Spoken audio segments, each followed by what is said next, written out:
Ya o'ynayorsan dedim. Teginma ukangga. Hayot mana shunday hayotda bizni hayotni bir ozgina bo'lsa ham, jijja bo'lsa ham kimdan nima o'tgan hech kim bilmaydi-ku. Kimgadir nimadir aytsangiz, sal bir bo'lsa ko'nglingiz yengil tortadi. Sivitdan qarzimiz bor. Sivitni o'zishdi.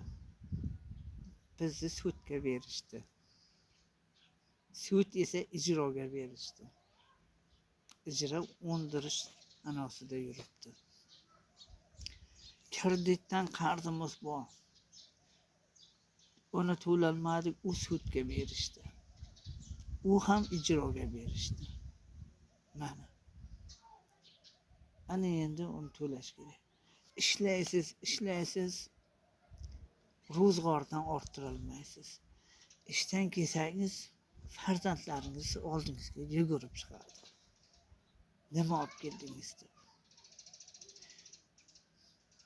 Hayot qizig'i.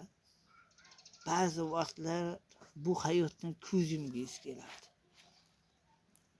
Hammasini, tashvishlarni unutib, hamma narsadan qutulib ketgingiz keladi. Yashash mana shunday manshaqacha keladi. Jonga yashash. Yana to'xtaysiz. Sizning esa 5 ta farzandingiz qarab o'tiribdi. 5 ta farzand qarab o'tiribdi. Men ketsam, bular nima qiladi? Bular farzandlarim menga suyansa, oilam menga suyansa, men ketsam, bular nima qiladi? deb o'ylab qolaman ba'zida. Hayot qiziqdi. Boylar nima bo'lsa, hozir boylar bo'lsin deymiz. Nima bo'lsa boylar bo'lsin deymiz. Kiramiz, boyga qarsak chalamiz. Boy esa kambag'alni tepib o'tadi. Kambag'al hech narsa qilmasa ham kambag'alni bitta tepib o'tadi. Oddiy shu ijtimoiy tarmoqda ham shu boylar bo'lsin deymiz faqat. Shular boy bo'lsin deymiz.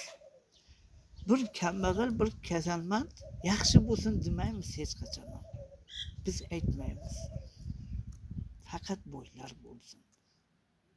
Boy bo'ling bu dunyoda yashash uchun. Ishlang deydi. Ishlaymiz qora mehnatda. Qop-qora bo'lib ishlaymiz qora mehnatda. Lekin ro'zg'ordan orttira olmaymiz. Yo o'g'illik qilaylikmi? Yo nimadir qilaylikmi? Bilmaymiz. O'g'illik qilsangiz qamalib ketasiz. Umringiz qamoqda o'tadi. Nima qilsa bo'ladi? Faqat bitta yo'l. Nima qilsa bo'ladi? Aytinglar.